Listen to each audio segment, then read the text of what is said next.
گے نا بھائی. یہ جملہ میں بچوں کے لیے دوہرا رہا ہوں کہ بھائی جو جس لہجے سے مانوس ہوگا، جسے جو لہجہ پیارا لگتا ہوگا اس لہجے کو سنے گا، دوسرے کو نظر انداز کر دے گا. بھائی یہی ہے نا. تو جو لہجہ ابلیس سے مانوس تھا وہ گیا یا نہیں، اور جو لہجہ محمد سے مانوس تھا وہ رکا یا نہیں.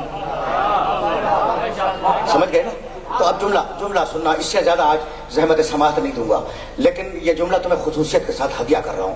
اور یہ جملہ قیامت تک کے لیے قول فیصل ہے، فیصلہ ہے خدا کی قسم. پھر جب جیتی میرے نبی نے، مال غنیمت مسلمانوں نے جمع کیا، وہ فوجیں شکست کھا کے بھاگ گئی مشرکین کی. میرا نبی فاتح مدینے کے اندر داخل ہوا اور 3 دن فتح کو گزر گئے. ظہر کی نماز کے بعد میرا نبی مسجد میں بیٹھا ہوا ہے. اتنے میں وہ لوگ جن کا ذکر قرآن شریف میں ہے کہ تم جا رہے تھے پہاڑوں کی طرف، وہ واپس آئے.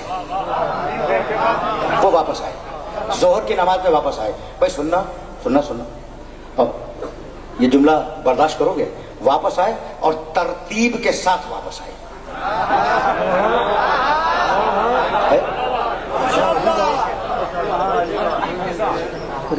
تاریخ میں اٹھا کے دیکھنا. مورخ طبری میرے گھر کا مورخ نہیں ہے، ابن اسیر میرے گھر کا مورخ نہیں ہے. جاؤ دیکھو تاریخ میں الفاظ کیا آئے. السلام علیکم یا رسول اللہ، اللہ کے رسول آپ پر سلام ہو. رسول نماز ظہر کے بعد تشریف فرمائے. اللہ کے رسول آپ پر میرا سلام. سننا اب زیادہ زحمت نہیں دوں گا، فقط 5 یا 7 دقیقے تمہارے لینے ہیں. لیکن یہ جملہ سن لو. رسول نے جواب سلام دیا. کہا بھائی سننا، کہاں چلے گئے تھے؟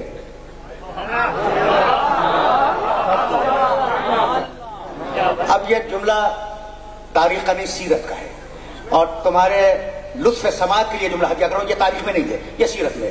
کہاں چلے گئے تھے؟ کہا یا رسول اللہ جب گھمسان کا رن پڑا تو ہم پناہ لینے کے لیے پہاڑ کی چوٹیوں کی طرف چلے گئے. کہا وہاں گئے جہاں تم سے پہلے نوح کا بیٹا پناہ لے چکا تھا.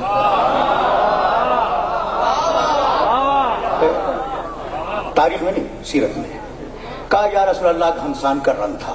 کہا لیکن میں تو پکار رہا تھا کہ آؤ. کہا یا رسول اللہ ہم نے یہ آواز نہیں سنی. کہا پھر تم گئے کیوں؟ کہا یا رسول اللہ میدان میں آواز بلند تھی. رک جاؤ، زیادہ وقت نہیں ہے، اور یہاں تمہارے اس 1 گھنٹے کے انتظار کو کارآمد بنانا چاہ رہا ہوں. ایک جملہ اور کہا ہے رسول نے، ایک جملہ اور کہا بھائی پہاڑ کی چوٹیوں کی طرف گئے تھے، سیرت. تو یہ واپسی میں اتنی دیر کیوں ہو گئی؟ کہا یا رسول اللہ بہت دور نکل گئے تھے. سیرت ہے، سیرت آن ریکارڈ یہ جملے موجود ہیں. کہا لیکن میں تو پکار رہا تھا کہ میں زندہ ہوں، آؤ. کہا یا رسول اللہ ہم نے یہ آواز تو نہیں سنی. کہا پھر تم نے کیا سنا؟ کہا کہ محمد مر گئے، جاؤ. کہا یہ سنی؟ کہا کہ ہاں یا رسول اللہ سنی. کہا یہ ابلیس پکار رہا تھا. زیادہ زحمت نہیں دوں گا، لیکن یہ ماحصل ہے پورے 1 گھنٹے کی تقریر کا. ابلیس پکار رہا تھا کہ محمد مر گئے، جاؤ. رسول نے کہا ابلیس پکار رہا تھا. کہنے لگے ہاتھوں کو جوڑ کر، اچھے امتی تھے نا، ہاتھوں کو جوڑ کے کہنے لگے یا رسول اللہ ہم تو یہ سمجھے تھے کہ یہ آواز جبریل کی آواز ہے. یعنی عجیب جملہ ہے یا نہیں؟ اب میں تمہیں جملہ ہدیہ کروں گا. رسول نے کہا وہ آواز ابلیس کی تھی. سننے والے نے سمجھا کہ یہ آواز جبریل کی ہے. جسے جبریل اور ابلیس میں تمیز نہ ہو، حاجی اسے بناؤ گے.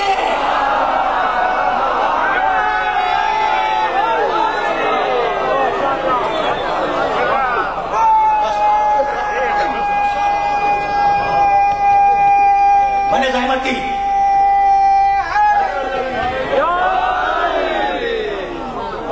اب تمہارے فہم و فکر پر گفتگو کا حوالے کر رہا ہوں، لیکن جملہ یاد رکھنا. اور یہ جملہ اگر تم تک پہنچ گیا تو بھئی آج کی محنت سوارت ہے. رسول نے کہا بس. اب ظاہر ہے کہ مصاحب کے 5 جملے تو میں کہوں گا نا، لیکن یہ جملہ سنتے جاؤ اور اس جملے کی قیمت کو سمجھنا. رسول نے کہا آؤ، اور نہیں آئے. حسین نے کہا جاؤ، نہیں گئے.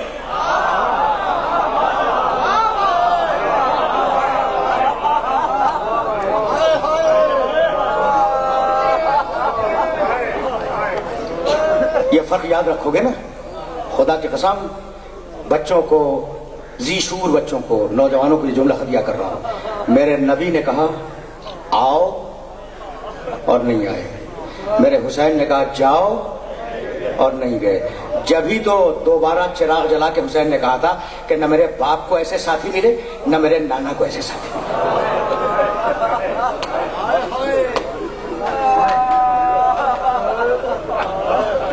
بھئی دیکھو، میں جس مرحلے پر آ گیا ہوں اس مرحلے پر کوئی طویل گفتگو نہیں کرنا چاہتا، لیکن اب جماعت ثانی کی پہلی رات آج شب میں ہوگی، شاید کیا بلکہ یقیناً آج شاید جماعت الاولیٰ کی 30 تھی، ٹھیک ہے۔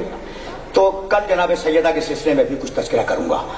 آج اپنے سننے والوں کو اس مرحلے تک لے نہیں جانا چاہ رہا ہوں، نہ معلوم کیوں، اس کے بعد رجب ہے، نہ معلوم کیوں میرے ذہن میں امام زمانہ کا ایک جملہ آ گیا کربلا کے سلسلے میں،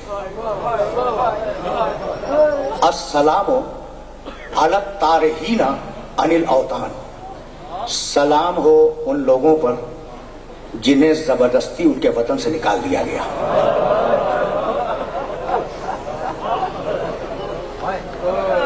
کیا عجیب و غریب جملہ ہے،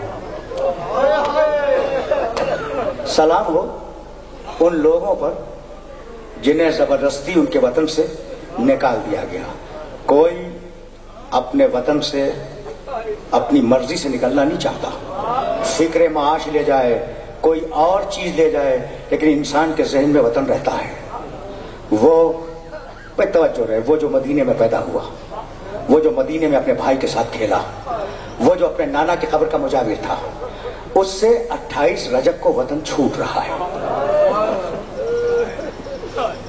ٹھیک ہے نا۔ میں نے نشریاتی وسیلے سے ایک روایت بیان کی تھی اور میرا جی چاہتا ہے کہ وہ روایت سنو اور تقریر تمام ہو جائے۔ عروہ ابن مسعود غفاری پیغمبر اکرم کے ایک صحابی ہیں، علم رجال کی کتابوں میں تمہیں ان کا تذکرہ ملے گا۔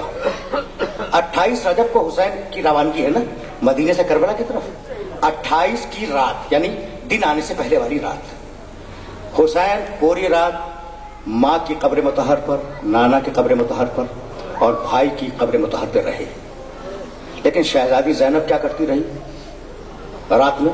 سنو گے، عروہ ابن مسعود غفاری کا گھر اور شہزادی زینب کے گھر کی دیوار ایک تھی۔ عروہ اتنے بہرے تھے کہ کانا لا یسمع الرعد، بادلوں کے گھڑگھڑانے کی آواز ان کے کان میں نہیں آتی تھی۔ دیکھ لیا نا تم نے، 28 کی رات میں آدھی رات کے قریب وہ سو رہے تھے، ایک مرتبہ گھبرا کے اٹھے اور اپنی بیوی سے کہنے لگے کہ میں تو بادلوں کے گھڑگھڑانے کی آواز بھی نہیں سنتا، یہ کن بیویوں کے رونے کی آوازیں میرے کان میں آ رہی۔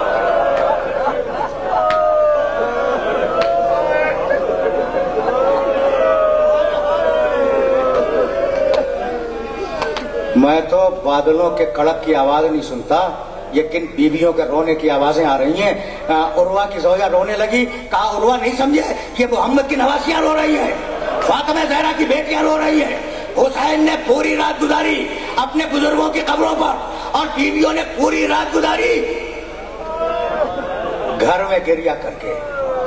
دن تالے ہوا، بس آخری جملے سنو، تمہاری آوازیں بلند ہو گئی اور 60 دقیقہ مکمل ہونے میں کل 1.5 منٹ ہیں، گھنٹہ مکمل ہونے میں۔ زحمت نہیں دوں گا، لیکن جب یہاں تک میرے ساتھ آ گئے ہو تو جملہ سنتے جاؤ۔ رات گزری، صبح ہوئی۔ عبداللہ ابن سنان راوی ہے اس واقعے کا کہ مضافات مدینہ کا ایک دکاندار وہ سامان لینے کے لیے، مضافات مدینہ یعنی شہر کے باہر، جیسے تمہارے چکوال شہر کے داہنے بائیں آگے پیچھے گاؤں ہے نا، اس طریقے سے مدینے کے باہر کسی گاؤں کا ایک دکاندار وہ سامان تجارت لینے کے لیے مدینے آیا، اور ظاہر ہے کہ ہر مہینے ہر ہفتے آیا کرتا تھا۔ وہ کہتا ہے، بھئی عجیب جملے ہیں اور انہی پر میں اپنی تقریر کو تمام کر دوں گا۔ وہ کہتا ہے کہ میں اتنی مرتبہ مدینے آیا اور گیا کہ میں مدینے والوں کے مزاج کو پہچان گیا۔ بالوں میں کنگھی کرتے ہیں، سفید لباس پہنتے ہیں، لباس پہ خوشبو لگاتے ہیں، جب ملتے ہیں تو مسکرا کے ملتے ہیں، سلام کرتے ہیں مسکرا کے سلام کرتے ہیں، جواب سلام دیتے ہیں تو مسکرا کے جواب سلام دیتے ہیں. یہ ہے کریکٹر مدینے والوں کا. وہ کہتا ہے جب میں 28 رجب کو مدینے میں داخل ہوا اور اب جو مدینے والوں پر نگاہ پڑی تو بال بکھرے ہوئے تھے، گریبان کھلا ہوا تھا، سروں پہ مٹی تھی. میں نے کہا کہ مدینے والوں یہ آج کیا حادثہ ہو گیا کہ تمہارے چہرے غمناک ہیں؟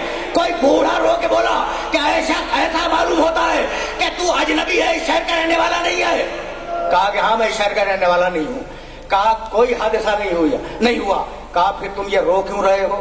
تو بوڑھا ہچکیاں لے لے کے رونے لگا اور کہنے لگا ہمارے رونے کا سبب یہ ہے کہ محمد کا نواسا آج محمد کے شہر کو چھوڑ کے جا رہا ہے.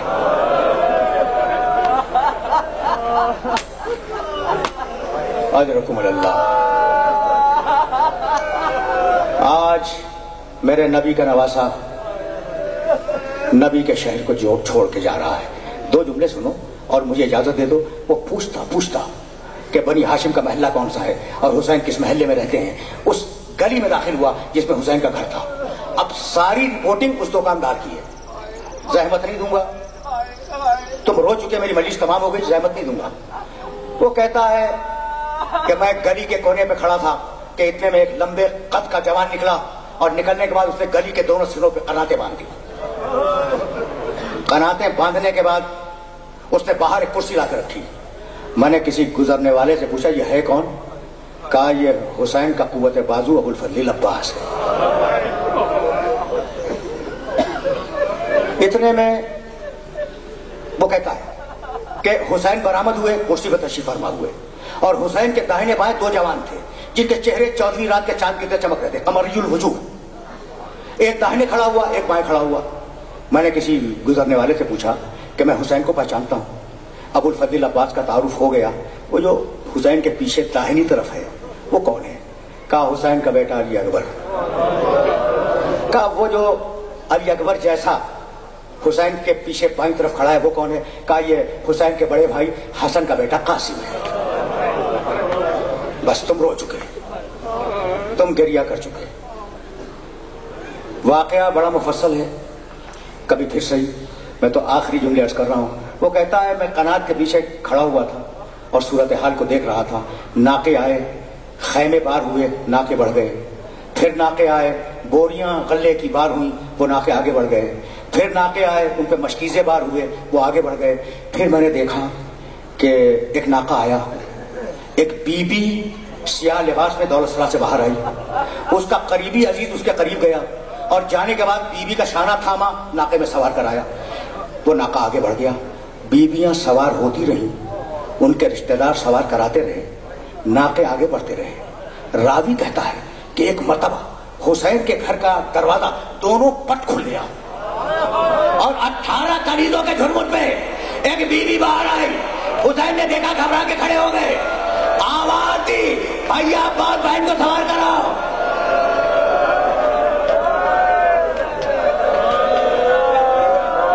اجرکم اللہ. آخری جملہ سنو. تم نے گریہ کیا، مجلس تمام ہو گئی. یہ راوی کی رپورٹنگ ہے نا. پر رپورٹنگ سنو. اب ہم دامن مغرب سے متصل ہو گئے، اب ہم گفتگو کو تمام کر رہے ہیں، لیکن یہ جملہ تم تک پہنچ جائے. کہتا ہے میں نے دیکھا کہ عباس دوڑے اس بی بی کی طرف. حسین نے کہا تھا نا، حسین گھبرا کے کرسی سے کھڑے ہوئے، کہنے لگے بھائی عباس بہن کو سوار کراؤ. عباس دوڑے. راوی کہتا ہے میں نے دیکھا عباس دوڑے. پھر کہا اکبر قاسم جاؤ پھوپھی کو سوار کراؤ. دونوں بچے دوڑے اور اب میری نگاہ نے دیکھا کہ خود حسین بھی چلے. اور وہ بی بی آخری جملہ ہے تقریر کا، اس شان سے ناقے پہ سوار ہوئی کہ عباس نے اپنے زانوؤں کو خم کیا تاکہ بی بی پاؤں رکھ کے سوار ہو جائے. عباس نے اپنے زانوؤں کو خم کیا، اکبر نے پردہ محفل اٹھایا، قاسم نے نالین سنبھالی، حسین نے شہزادی کا بازو تھاما، سوار کرایا. اس شان سے علی کی بیٹی زینب 28 رجب کو سوار ہوئی تھی اور جو 11 محرم ہے، نہ ناقے ہیں، نہ کجاوے ہیں، نہ محملیں ہیں، نہ ہماریاں ہیں. البتہ رسی لائی گئی جس میں بی بی کا شانہ باندھا گیا اور بی بی جب سوار ہو رہی تھی تو عباس کے لاشے کو دیکھ کے کہہ رہی تھی بھیا عباس